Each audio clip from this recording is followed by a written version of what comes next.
Ya pemirsa, berbagai varian virus corona yang harus diwaspadai telah muncul di dunia. Belum selesai dengan varian Delta, kini Indonesia diserang dengan varian Delta Plus. Berikut perbedaan varian Delta dengan Delta Plus.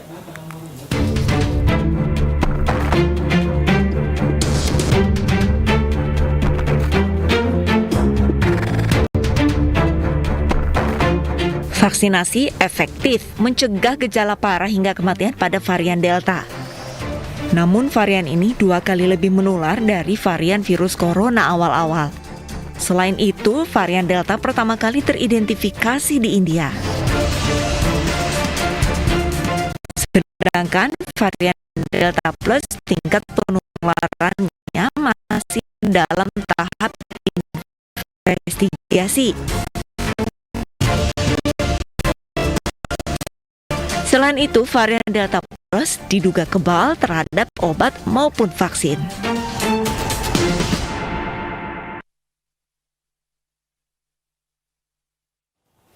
Ya pemirsa, untuk membahas lebih lengkap terkait COVID-19 varian Delta Plus, bergabung bersama kami Dr. Diki Budiman, epidemiolog dari Griffith University Australia.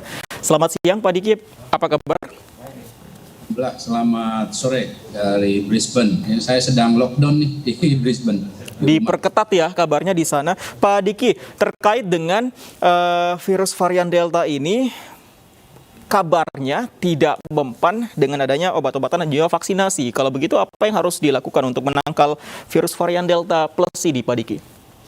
Ya, sebetulnya varian Delta Plus ini tidak terlalu jauh berbeda dengan varian Delta itu sendiri ya. Jadi baik gejala maupun dampaknya, tadi artinya cepat menular, ya, efektif menginfeksi, termasuk menurunkan efikasi antibodi baik akibat orang itu divaksinasi maupun setelah penyintas, dan termasuk efektivitas terapi seperti misalnya kan ada monoklonal antibody ya, terapi itu memang menurun sekali, sebagaimana varian Delta juga.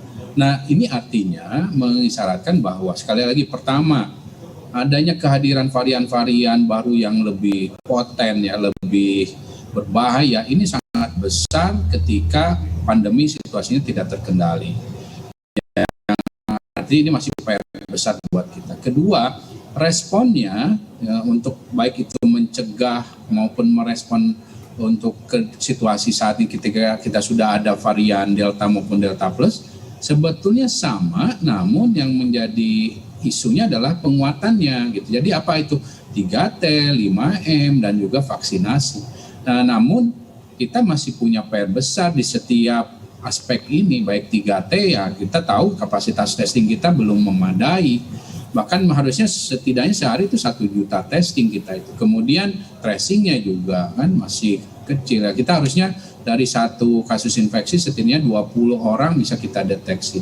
Kemudian 5M-nya, nah ini masyarakat masih masih melakukan pengabaian. Ya. Oke, kalau begitu Pak Diki, apa perbedaan yang paling signifikan antara varian Delta dengan Delta Plus ini sebenarnya Pak Diki? Sebetulnya di mutasinya ya ada tambahan mutasi plusnya, itu adalah mutasi K471N. Yang ini juga ada di mutasi, ini ada di varian beta sebetulnya. Jadi hanya itu saja, dan adanya mutasi ini memang menurunkan tadi efikasi vaksin maupun efikasi terapi gitu. Bisa dikatakan lebih parah Pak Diki? Sejauh ini belum ada data yang mengatakan dia lebih parah dari Delta ya, tapi setidaknya ya sama itu gini.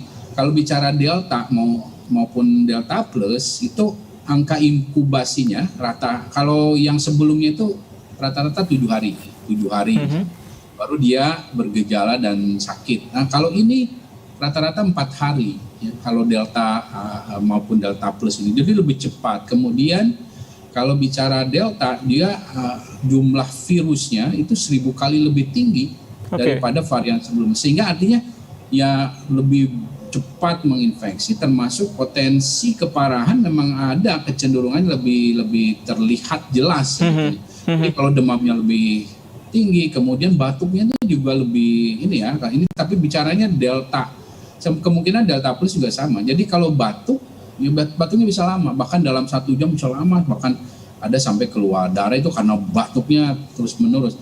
Dan bahkan setelah selesai infeksi itu batuknya bisa agak menetap, agak lama butuh. Sekali lagi, obat-obatan dan vaksinasi tidak berpengaruh pada tingkat kesembuhan untuk yang terkena varian Delta Plus ini, Pak Diki?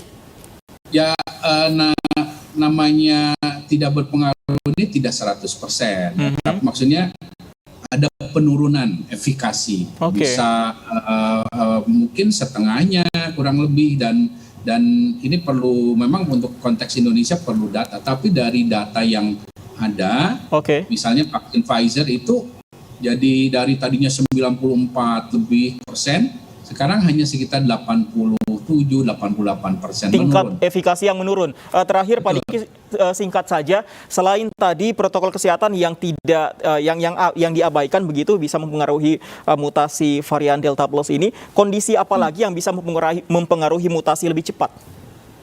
Ya, ini orang atau masyarakat ini gampang sekali untuk terpengaruh pelonggaran-pelonggaran, ya, mengabaikan kerumunan gampang terjadi, kemudian juga aktivitas yang tidak memenuhi protokol kesehatan. Nah, ini akan berkontribusi, termasuk juga tidak mau divaksinasi, ya, karena bagaimanapun walaupun tadi ada penurunan vaksinasi, tapi tetap ada loh manfaatnya untuk menekan jumlah orang yang terinfeksi maupun membawa virus. Jadi ini yang harus kita lakukan, 3T, 5M vaksinasi, ini yang harus dilakukan. Dan semua daerah harus sama, setara merata, tidak boleh hanya 1-2 daerah saja. Dan ini juga harus dimulai dari diri kita, dalam hal ini lingkungan rumah tangga termasuk perkantoran.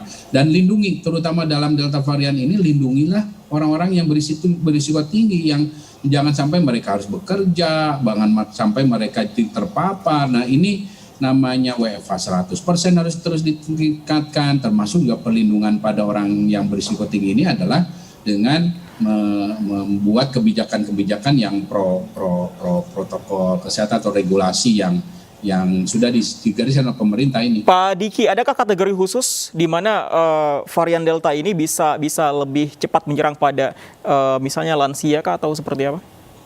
Sejauh ini karena dia lebih cepat menular, artinya semua kelompok umur itu akan sangat rawan, ya, dari mulai bayi sampai lansia.